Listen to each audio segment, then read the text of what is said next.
Unit conversion first, त्यानंतर पुढच्या याच्यामध्ये आपण काय बघितलं, area of basic shapes, rectangle वगैरे जे काय असतील ते आपण बघितले, युनिट कन्व्हर्जन बघितलं. त्यानंतर मागचे जे 2 लेक्चर झाले आपले किंवा मागचं एक लेक्चर, त्याच्यामध्ये आपण इनर्शिया फोर्सचा कन्सेप्ट काय ते आपण बघितला. आणि फायनली आपण मागच्या लेक्चरच्या शेवट what do you mean by moment of inertia, moment of इनर्शियाची डेफिनेशन बघितली आणि त्याचा फॉर्म्युला बघितला. ओके, कोणी सांगू शकेल? आता मी दोन्ही पण हे केलंय, मी तुम्हाला शिकवलं सुद्धा होतं आणि लिंक सुद्धा सेंड केलेली आहे लेक्चरची. तो आता याच्या पुढं तर मी काही करू शकत नाहीये. तुम्हाला दर शिकवताना ऑनलाईन विचारतो सुद्धा की नेमका तुमच्या याच्यामध्ये डिफिकल्टी काय. ओके, तर डिफिकल्टी जर त्याच्यातूनही असेल तर तो तुम्ही विचारण्याची गरज आहे. तुम्हाला परत रिव्हिजन व्हावी यासाठी मी प्रत्येक लेक्चर माझं रेकॉर्ड करून टाकतोय. ओके, सो कोणी ते सांगू शकेल मला what do you mean by moment of inertia? आपण लेक्चरच्या शेवटी मोमेंट ऑफ इनर्शियाची डेफिनेशन एकदम सिंपल वर्डमध्ये घेतलेली आहे. कोणीतरी एक जण मला अनम्यूट करा आणि सांगा what do you mean by moment of inertia. आपण रिवाइज करून घेऊ की नेमकं आपण मागच्या वेळेस काय काय बघितलं होतं आणि आपल्याला आता पुढं काय काय. मोमेंट ऑफ इनर्शिया हा आपण बघितलेला होता. So what do you mean by moment of inertia? तर आपण बघा एक डायग्राम बघितली होती. हे बघा, हा जो आहे ही फिक्स लिंक आहे. या फिक्स लिंक पासून एक दोरी बांधलेली आणि त्या दोरीला एक असा बॉल किंवा एक स्पिअर याला अटॅच केलेला आहे आणि तो आपण काय करतोय, जस्ट ऑसिलेट करतोय. आणि ऑसिलेट केल्यामुळं जो काही तुमचा सिम्पली फोर्क आहे त्या टाईप तो ऑसिलेट होणार आहे या मोशनने. ओके, तर याच्यावरून आपण याचा जो सेंट्रॉइड आहे, आता आपण हा पहिले सॉलिड सरफेस होता, सॉलिडचा आपण काय पहिले 3D सरफेस होता, तर 3D च्या ऐवजी आपण काय घेणार आहे, 2Dच घेणार आहे. म्हणजे हा जरी स्पिअर असेल तर स्पिअरच्या ऐवजी आपण याला काय समजणार आहे, स्पिअर. स्पिअर हा काय आहे, 3D आहे. स्पिअर काय आहे, 3D.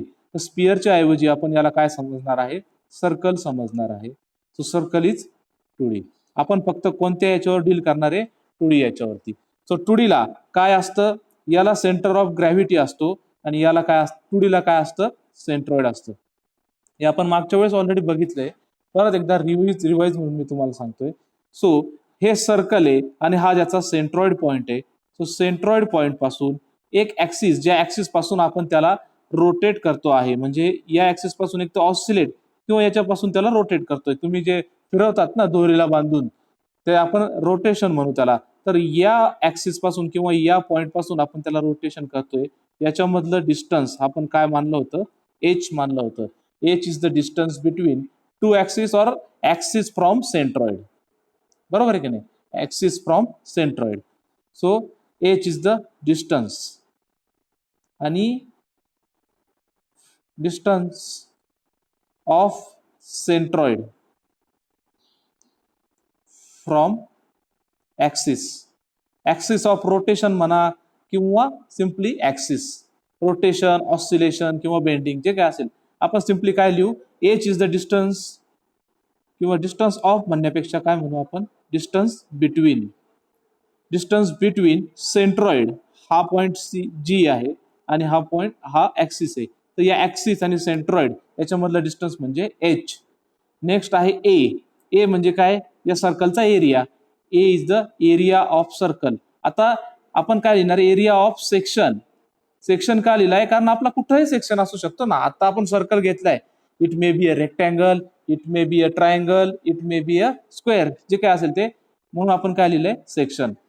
सो फायनली आपण मागच्या वेळेस बघितलं की आय इक्वल टू, तुम्ही लक्षात एवढंच ठेवलं तरी खूप झालं तुम्हाला, आय इक्वल टू काय असतं, ए एच स्क्वेअर. हा फॉर्म्युला आपण मागच्या लेक्चरच्या एंडिंगला बघितला होता. So how do you define moment of inertia, any moment of inertia. Moment of इनर्शियाची डेफिनेशन आपण कशी केली होती. सो आयला हे बघ, लक्षात कशी ठेवायची, डेफिनेशन तयार कशी करायची, एकदम सिंपल आहे. हे हे जे इक्वेशन आहे, हे इक्वेशन तुम्ही इंग्लिशमध्ये बोलू शकले. कशामध्ये? इंग्लिशमध्ये बोलू शकले की याची डेफिनेशन तयार झाली. आय, आता आय चा अर्थ तुम्हाला माहिती, ए चा अर्थ माहितीये. आय चा अर्थ काय आहे? Moment of inertia.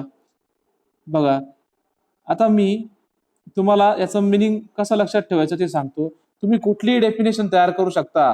तुम्हाला जर इक्वेशन माहिती असेल, हे इक्वेशन तुम्हाला माहिती असेल, तर कुठलीही जगातली डेफिनेशन तुम्ही तयार करू शकता. कसं? आय याचं वाचणार कसा? I equal to product of, product of म्हणजे काय? प्रोडक्ट म्हणजे काय? गुणाकार. Product of A and square of H. Okay, A and square of H. I म्हणजे काय? Moment of inertia. Moment of inertia is equal to product of, product of A म्हणजे काय? Area of a section and square, वर्ग, square of H म्हणजे काय? Distance between centroid from axis.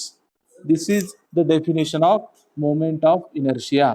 आलं लक्षामध्ये? I equal to A square कसा वाचायचा? I म्हणजे काय? Moment of inertia is equal to product of area and square of H. Square of H means square of the distance between centroid and axis.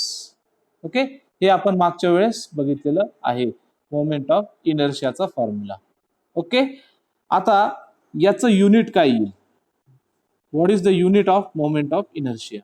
Unit काय येईल? Unit कसं काढणार? Area आणि height याच्यामध्ये काय काय बघा. एरियाचं युनिट काय? एरिया युनिट काय? Metre square. Okay, or M square.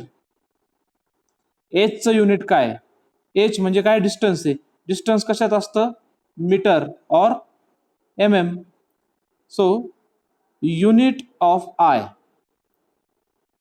Will become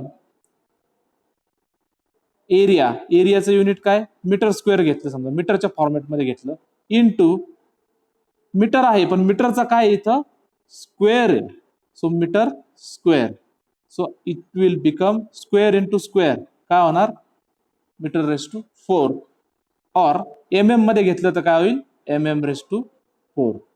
so this is the unit of moment of inertia, either meter raise to 4 raise to 4. परत एकदा सांगतो, moment of inertia is equal to product of area and square of the distance between centroid and axis.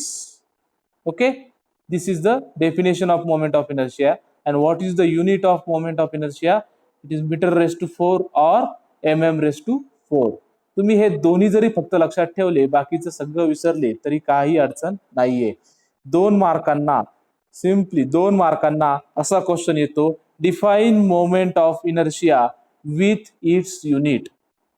Okay, so मी आता तुम्हाला जी definition सांगितली ती definition सांगायची आणि त्याचं हे युनिट दिलं की तुम्हाला 2 मार्क मिळतील. 2 मार्क साधे नाहीये, 2 मार्कांवरून फेल होत असतं, लक्षात ठेवा.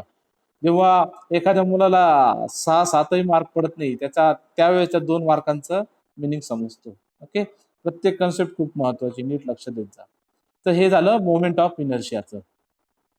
तर हे ऑलरेडी आपण इथपर्यंत मागच्या वेळेस पाहिले. हे आजचा पार्ट हा नवीन आहे, याचं युनिट फक्त.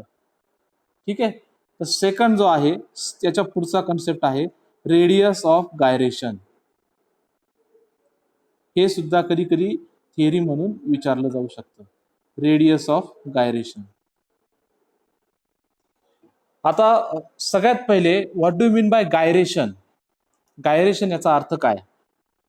आता बघा, तुम्हाला एक सिंपल एक्झाम्पल सांगतो की तुम्ही यात्रेमध्ये, जत्रेमध्ये जे काही रोल अँड रोल असतं, राड गाडगा आपण त्याला मराठी भाषेमध्ये म्हणतो, या टाईप बघा, याला काय असतं? याला एक सिम्पली असे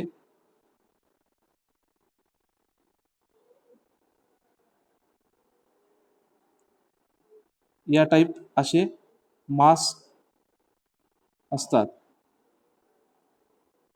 आणि समजा हे आहे. ओके, तर आता हा जो सेंटर आहे, हा सेंटर याच्यापासून हे काय होतात, हे काय होत असतात त्यावेळेस रोटेट होत असतात. मे बी ते मॅन्युअली रोटेट करतात, जे काही कमी कमी याच्यावर तो माणूस चढून त्याच्यावर त्यांना रोटेट करतो, किंवा काही इलेक्ट्रिकली ऑपरेटेड असतात, ते काय होत असतात, रोटेट होत म्हणजे राऊंड अँड राऊंड फिरत असतात. तर त्यावेळेस तुमच्या एक लक्षात येईल की या सेंटर पासून प्रत्येक मास, आता इथं एक मास असतं बरोबर आहे की नाही, ही जी त्याची फळी आहे किंवा जे काही स्टेज आहे त्याला बसायला, माणसांना बसायला एक स्टेज असतं, या बसण्याच्या याच्यामध्ये त्याचा कुठेतरी एक मासचा सेंटर असतो. तर तुम्ही जर एक लक्षात घेतलं की या सेंटर ऑफ रोटेशन पासून प्रत्येकाचं डिस्टन्स जर तुम्ही चेक केलं, प्रत्येकाचं डिस्टन्स चेक केलं, तर ते काय यायला पाहिजे, सेम यायला पाहिजे. इथपर्यंत डिस्टन्स आर असेल. व्हिडिओ क्लिअर नाही दिसत.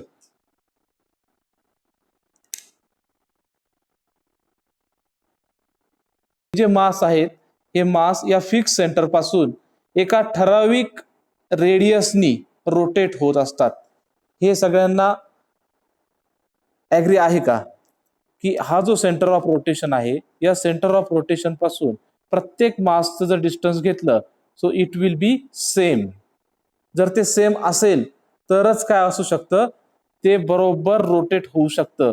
जर हे सेम नसेल तर काय होईल, एखादा मास जो आहे ज्याचं डिस्टन्स बिघडलं की चुकलं, तो काय होईल, याच्यावरती कोलॅप्स होऊ शकतो.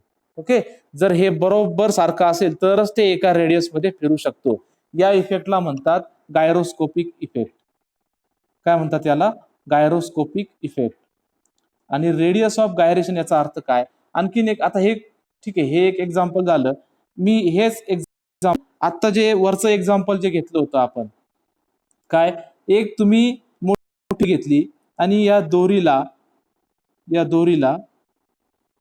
एक लोखंडाचा गोळा किंवा एखादा जे काय असं स्पिअर, बॉल एखादा तो अटॅच केला आणि तो काय केला, सिम्पली असा फिरवला. ओके, याला समजा या पेनाला एक सिंपल एक छोटासा बॉल अटॅच केला आणि तो काय केला, मी गोल गोल फिरवला. तो जर गोल गोल फिरवला तर याला हा बॉल अटॅच आहे आणि इथं या बॉलचा काय आहे, सेंट्रॉइड आहे किंवा सेंटर ऑफ ग्रॅव्हिटी आहे. हे येतंय लक्षामध्ये. या पॉइंट, हा एक पॉइंट आहे आणि हा एक पॉइंट आहे. या आता हा काय होणार, कधी या पोझिशनला जाणार, कारण तो रोटेट होणार आहे ना, त्याच्यामुळे काय होणार आहे, या पोझिशनला जाणार, परत या पोझिशनला येईल, परत या पोझिशनला, परत या पोझिशनला, अशी त्याची काय होईल, रोटेशन सुरू राहील. ओके, आता रेडियस ऑफ गायरेशन म्हणजे काय बघा. आता मी हा ऍक्सिस घेतलाय. ओके, हा काय आहे, दिस इज ऍक्सिस ऑफ रोटेशन. हा काय आहे, axis of rotation. Axis of rotation याचा अर्थ काय, की या पॉइंट पासून आपण या बॉलला काय करतोय, रोटेट करतो आहे. इथं आपण तो दोरा पकडलाय आणि इथं या दोरा पकडून आपण हा बॉल काय करतोय, फिरवतो आहे. So this is called as axis of rotation. आणि हा जो पॉइंट आहे याला तुम्ही सीजी म्हणू शकता, काय म्हणू शकता, सेंटर ऑफ ग्रॅव्हिटी, किंवा त्यालाच आपण काय म्हणू शकतो, जी म्हणजेच काय, ए point at which whole mass of a body is supposed to be concentrated. बरोबर ना, सपोज टू बी कॉन्सन्ट्रेटेड म्हणजे काय, की या एका पॉइंट वरती whole mass of body is suppose to be concentrated. Rotate होत असताना या एकाच पॉइंट वरती या पूर्ण बॉलचं वेट कॉन्सन्ट्रेट होतं, एकत्रीकरण होत असतं, त्याच्यामुळं हा रोटेट होतो. आलंय का लक्षामध्ये. मग आता जी पॉइंट म्हणजे तुम्हाला समजला, जी हा पॉइंट काय आहे, point at which whole mass of a body is suppose to be concentrated. आणि हा जो ऍक्सिस आहे, ह्या ऍक्सिसला आपण काय म्हणतो, axis of rotation. So distance, बघा, distance between axis of rotation and distance between axis of rotation and what is G? A point at which whole mass of body is supposed to be concentrated is called as, that distance is called as radius of gyration. Okay, what is k or what is radius of gyration? The distance between axis of rotation and a point at which whole mass of a body is supposed to be concentrated. That distance is called as k. पण आता ठीक आहे, ही definition झाली, ही समजली तुम्हाला definition. आता ही definition झाल्यानंतर आपण जर पाहिलं, बघा परत एकदा दाखवतोय, ही हा फेनॉमेना आणि हा खालचा फेनॉमेना आपल्याला सारखाच दिसतोय. एक मिनिट, काहीतरी थोडस व्हिडिओची क्लिअरिटी गेलेली दिसतंय का रे तुम्हाला व्यवस्थित? थोडस क्लिअरिटी खराब झाली. ओके, तर वरचा जो फेनॉमेना दाखवला आणि हा फेनॉमेना दाखवला हा सेम दिसतोय, कारण की वरती पण आपण काय केलं होतं, याला असं ऑसिलेट केलं होतं. आता आपण याला काय करतोय, रोटेट करतोय. वरच्या केसमध्ये काय होतं, इक्वेशन काय होतं, आय इक्वल टू काय होतं, ए एच स्क्वेअर होतं. आता एचच्या जागी काय आहे, फक्त के आहे, कारण के पण काय, एच काय होतं बघा, एच काय होतं, distance between axis and centroid point किंवा सीजी पॉइंट. बरोबर आहे की नाही? तसंच इथं काय आहे, के म्हणजे काय, axis of rotation and centre of gravity. So H should be replaced by K. मग काय इक्वेशन तयार होईल, येईल सांगता, काय इक्वेशन तयार होईल, I equal to A K square. Okay, I equal to A into K square. So K square is equal to काय होईल, आता के स्क्वेअर आहे, ए याला काय गुणिले आहे, इकडं आल्यावर काय होईल, भागिले होईल. So I upon A, hence K is equal to, आता के चा स्क्वेअर आहे, मग याचं स्क्वेअर रूट घ्यावं लागेल. मग के म्हणजे याचं स्क्वेअर रूट होईल. सो याचं काय होईल, in square root I upon A. This is the equation for radius of gyration. हे झालं इक्वेशन रेडियस ऑफ गायरेशनचं. परत एकदा सांगतो, दोन डेफिनेशन तयार होऊ शकतात रेडियस ऑफ गायरेशनच्या. पहिली डेफिनेशन काय आहे, K what is radius of gyration, it is the distance between axis of rotation and a point at which it is the distance between axis of rotation and a point at which whole mass of body is supposed to be concentrated. ही झाली पहिली definition. and what is second definition, with the help of formula करू शकतो. कशी करणार, कोणी सांगता येईल? आता फॉर्म्युलाला बघून आपण डेफिनेशन कशी करू शकतो, हा फॉर्म्युला बघून डेफिनेशन आपण कशी करू शकतो, याला काय म्हणतात रे, या चिन्हाला काय म्हणतात ते पण नाही माहिती का? आता स्क्वेअर रूट म्हणतात. ओके, अंडर रूट किंवा स्क्वेअर रूट. आणि आय अपॉन ए याला आपण रेशो म्हणू शकतो का? बरोबर. So okay, thank you. सो पुढची डेफिनेशन आपण याची आणखीन एक डेफिनेशन कशी करू शकतो, radius of gyration is defined at, it is square root of ratio of what is I, moment of inertia to the square of section, sorry, area of section. परत सांगतो, radius of gyration is equal to square root of ratio of moment of inertia to the area of section. This is also a right definition. Okay, समजलंय moment of inertia काय आहे आणि radius of gyration काय आहे. तर आता radius of गायरेशनचं unit काढायचंय तुम्हाला. काय येईल युनिट त्याचं, त्याच्या फॉर्म्युल्यावरून काढायचं ठरलं. फॉर्म्युल्यामध्ये काय आहे, square root of moment of inertia आहे. मोमेंट ऑफ इनर्शियाचं युनिट काय आहे, मीटर रेस टू 4 किंवा mm रेस टू 4. तर आपण काय टाकू, मीटर रेस टू 4 हे टाकू. ओके, मीटर रेस टू 4 टाकलं, डिवायडेड बाय एरियाचं युनिट काय आहे, मीटर स्क्वेअर. बरोबर आहे ना, हा स्क्वेअर गेला आणि याच्यात 2 उरले. So which is equal to square root of meter square, म्हणजेच काय, मीटरचा स्क्वेअरचा स्क्वेअर रूट म्हणजे काय, मीटर. सो याचं युनिट काय आलं, मीटर हे त्याचं युनिट आहे. समजलंय. मीटर हे युनिट आहे. कारण काय, ते डिस्टन्स आहे ना, सो डिस्टन्सचं युनिट मीटरच असतं. पण मी तुम्हाला फक्त फॉर्म्युल्यावरून परत डिराईव्ह करून दाखवलं. याचं युनिट काय यायला पाहिजे, मीटर ऑर एम. जर एम मध्ये दिलं तर एम मध्ये घ्यायचं, मीटर मध्ये दिलं तर मीटर मध्ये घ्यायचं.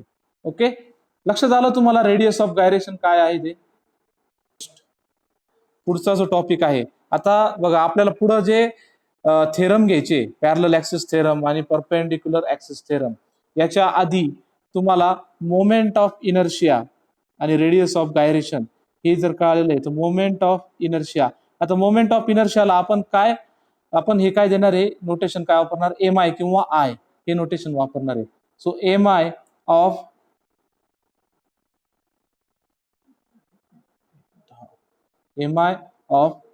different 2D section about centroidal axis. हे आधी आपल्याला माहिती पाहिजे. ऍक्सेस म्हणजे काय, ऍक्सिसचं अनेक वचन आहे. एक असेल तर ऍक्सिस म्हणतो आपण, अनेक असेल तर काय म्हणतो, ऍक्सेस म्हणतो. आता काय आहे, moment of inertia of different 2D sections about centroidal axes. आता हे कळण्यासाठी तुम्हाला मोमेंट ऑफ इनर्शिया काढायचा आहे, पण moment of inertia about which point हे पण महत्वाचं आहे. अबाउट सेंट्रॉइड किंवा अबाउट एक्स एक्स ऍक्सिस का अबाउट वाय वाय ऍक्सिस. याचा अर्थ काय होतो, समजा 1 सेकंड, हे मी बघा, हा जर रेक्टँगल आहे, या रेक्टँगलला मी कुठं आता मी बोटात कुठं पकडलेलं आहे, एक्स एक्स ऍक्सिसला पकडलंय, बरोबर, एक्स एक्स ऍक्सिसला. आणि एक्स ऍक्सिसला पकडून मी जर याला असं रोटेट केलं, ओके, आपण मोमेंट ऑफ इनर्शिया म्हणजे काय काय म्हणालो होतो, मोमेंट ऑफ इनर्शिया म्हणजे याला रोटेट करताना जो काही रेजिस्टन्स होईल त्याला आपण मोमेंट ऑफ इनर्शिया म्हणलो होतो. मग आपल्याला आता एक्स एक्स ऍक्सिसला रोटेट करताना जेवढा रेजिस्टन्स मिळेल तेवढाच रेजिस्टन्स आता मी कुठं पकडतोय, आता मी कसं पकडलंय, कुठं पकडलंय, वाय ऍक्सिसला पकडलंय, बरोबर. तेवढाच रेजिस्टन्स मला वाय ऍक्सिसला मिळेल असं आहे का वेगवेगळं मिळेल, सेम कसं काय मिळेल, मला असं बघ, मी हा रेक्टँगल असा पकडल्यानंतर बघ, ऐका, असा रेक्टँगल पकडल्यानंतर मी रोटेट करतोय तेव्हा मला इझी जातंय रोटेट करायला. पण ज्यावेळेस मी असा पकडतो त्यावेळेस मला थोडंसं डिफिकल्ट जातंय. याचा अर्थ प्रत्येक ऍक्सिसला जर तुम्ही मोमेंट ऑफ इनर्शिया घेतला तर हा वेगवेगळा जाईल. याचं कारण काय, की हा रेक्टँगल आहे, नीट लक्षात घ्या, काय हा रेक्टँगल आहे. रेक्टँगल मध्ये ही बाजू याला काय म्हणतात, विड्थ, बरोबर ना. ही मोठी बाजू जी दिसती तुम्हाला, ही बाजू जी दिसती याला काय म्हणतात, विड्थ म्हणतात, आणि याला हाईट किंवा डेप्थ म्हणतात. तर ही हाईट आणि ही विड्थ आणि ही हाईट या दोन्ही डिफरंट असतात. म्हणून आपल्याला एक्स एक्स ऍक्सिसला काढलेला मोमेंट ऑफ इनर्शिया आणि वाय वाय ऍक्सिसला काढलेला मोमेंट ऑफ इनर्शिया हा काय मिळतो, आपल्याला वेगळा मिळतो. आलं का लक्षात. हे झालं रेक्टँगल साठी. आता आणखीन एक एक्झाम्पल मी तुम्हाला दाखवतो. कोणता शेप आहे हा, सर्कल. ओके, आता सर्कलला तुम्ही जे म्हणतायत ना की एक्स ऍक्सिसला पकडला काय किंवा वाय ऍक्सिसला पकडला काय, कुठं जरी पकडला आणि कसंही फिरवला तरी त्याचा रेजिस्टन्स एक्स एक्स ऍक्सिसलाही सेम येईल किंवा वाय ऍक्सिसला पकडला तरी मोमेंट ऑफ इनर्शिया काय यायला पाहिजे, सेम यायला पाहिजे. का बरं सेम यायला पाहिजे, कारण की याला सर्कल आहे, बरोबर. इथून इथपर्यंत मोजलं तर हा डायमीटर आणि एक्स ऍक्सिसचा डायमीटर हा दोन्ही पण काय असणार आहे, सेम असणार आहे. आलं लक्षामध्ये. सो एक्स ऍक्सिसला आणि वाय ऍक्सिसला मोमेंट ऑफ इनर्शिया जरी घेतला, तुम्हाला लक्षात आलं का, मोमेंट ऑफ इनर्शिया आपण ऍक्सिसला कोणत्या घेतोय याच्यानुसार त्याची व्हॅल्यू काय होत जाणार आहे, चेंज होत जाणार आहे. मग याच्यासाठी आपल्याला काही ठराविक फॉर्म्युले आहेत. आता तसाच एक एक्झाम्पल ट्रायंगलचं घेऊ.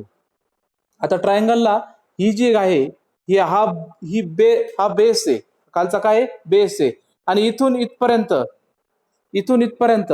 या दोन्ही बोटांमधलं अंतर म्हणजे त्याची हाईट आहे, बरोबर आहे की नाही.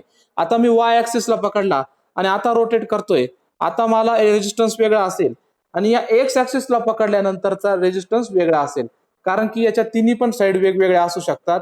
हाईट आणि बेस सारखाच असेल याची काही गॅरंटी नाहीये.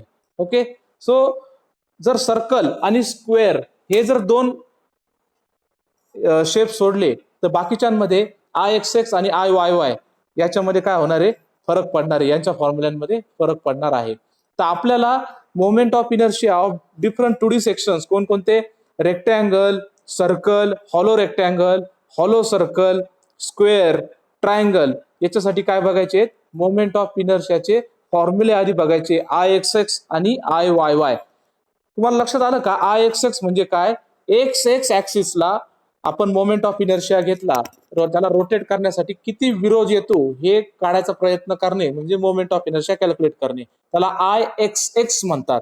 एक्स एक्स याचा अर्थ काय, एक्स एक्स म्हणजे आता या पॉइंटला काय म्हणतात, हा जो जी पॉइंट याला काय म्हणतात, त्याचा सेंट्रॉइड म्हणतात. बरोबर, व्हेरी गुड, त्याला काय म्हणतात, सेंट्रॉइड म्हणतात. आणि हा जो ऍक्सिस आहे, आता याच्यातला हॉरिझॉन्टल ऍक्सिस कोणता आहे, एक्स एक्स ऍक्सिस काय आहे, ओके, एक्स एक्स ऍक्सिस हा काय हॉरिझॉन्टल ऍक्सिस आहे आणि वाय वाय ऍक्सिस काय आहे, व्हर्टिकल ऍक्सिस आहे. ओके, आता सेंट्रॉइड मधून पास होणारा, ओके, तर हा सेंट्रॉइड पॉइंट आहे, हा सेंट्रॉइड पॉइंट मधून पास होणारा हॉरिझॉन्टल ऍक्सिस म्हणजे कोणता ऍक्सिस आहे, एक्स एक्स ऍक्सिस. मग एक्स एक्स ऍक्सिसला आपण काय म्हणणार आहे, हॉरिझॉन्टल सेंट्रॉइडल ऍक्सिस. काय म्हणणार आहे त्याला, हॉरिझॉन्टल सेंट्रॉइडल ऍक्सिस. लक्षात येतंय का, एक्स एक्स ऍक्सिस म्हणजे काय, हॉरिझॉन्टल सेंट्रॉइडल ऍक्सिस. आणि वाय वाय ऍक्सिसला काय म्हणू मग, हॅलो, हा कोण सांगता येईल कोणाला, वाय वाय ऍक्सिसला काय म्हणू शकतो, हे बा हॉरिझॉन्टल आणि याला काय म्हणतात, याला काय म्हणतात, व्हर्टिकल. काय म्हणता याला, व्हर्टिकल. वाय वाय ऍक्सिस म्हणजे काय, व्हर्टिकल सेंट्रॉइडल ऍक्सिस. सेंट्रॉइडल का म्हणलेलं आहे परत एकदा लक्षात ठेवा, सेंट्रॉइड मधून हे दोन्ही ऍक्सिस पास होतात म्हणून यांना काय म्हणलेलं आहे, सेंट्रॉइडल ऍक्सिस. हा हॉरिझॉन्टल आडवा ऍक्सिस आहे, एक्स एक्स ऍक्सिस काय आहे, आडवा ऍक्सिस आहे हॉरिझॉन्टल, म्हणून त्याला हॉरिझॉन्टल सेंट्रॉइडल ऍक्सिस. आणि वाय वाय ला काय म्हणलेलं आहे, व्हर्टिकल सेंट्रॉइडल ऍक्सिस. येतंय लक्षात, ओके. सो हे झालं याचे. आता ही जी डायमेन्शन आहे ही याला म्हणतात विड्थ ऑफ रेक्टँगल आणि ही जी आहे याला डेप्थ किंवा काय म्हणतात, height of A rectangle. Okay, हे सेम वे आता मी हे जे तुम्हाला हे सगळे मॉडेल दाखवले हे आपल्याला फक्त डायग्राम काढून आपल्याला काय करायचंय, त्याचे फॉर्म्युले बघायचे आहेत. ओके, सो मी बॅक कॅमेरा सेक्शन जर असेल तर पहिली सुरुवात कशापासून करतो, रेक्टँगल पासून, कारण तो सगळ्यात बेसिक शेप आहे. तुम्हाला हा येतो म्हणजे येतोच 4 मार्कांना. रेक्टँगलचा एक प्रॉब्लेम मोमेंट ऑफ इनर्शियाचा 110% येतोच. रेक्टँगल ड्रॉ केला, ओके, सेंट्रॉइड पॉइंट दाखवला, ओके, आवाज येतोय ना, हॅलो, हो हो हो, सेंट्रॉइड पॉइंट दाखवला. आता मी जसं तुम्हाला रेक्टँगल मध्ये दाखवलं, सेंट्रॉइड मधून पास होणारा हॉरिझॉन्टल ऍक्सिस कोणता असतो, कोणता असतो, एक्स एक्स. आणि सेंट्रॉइड मधून पास होणारा व्हर्टिकल ऍक्सिस कोणता असतो, वाय वाय. बरोबर, हा सेंट्रॉइड पॉइंट आहे. ही डायमेन्शन कशाने दाखवतो आपण, विड्थ म्हणतो आपण याला. ही कशाने दाखवतो, स्मॉल बी. आणि ही जी डायमेन्शन आहे याला हाईट किंवा डेप्थ म्हणतो, ही आपण कशाने दाखवतो, स्मॉल डी ने दाखवतो. ओके, आपल्याला काय काढायचं आहे, about centroidal axis moment of inertia काढायचा आहे. सो मोमेंट ऑफ इनर्शियाला नोटेशन काय आहे, आय. बरोबर आहे. आता मोमेंट ऑफ इनर्शिया म्हणजे I about horizontal centroidal axis, याला आपण कसं वाचणार आहे, आय एक्स एक्स. याच्या बेसला काय लिहितो मी, एक्स एक्स लिहिला. आय एक्स एक्स म्हणजे काय? Moment of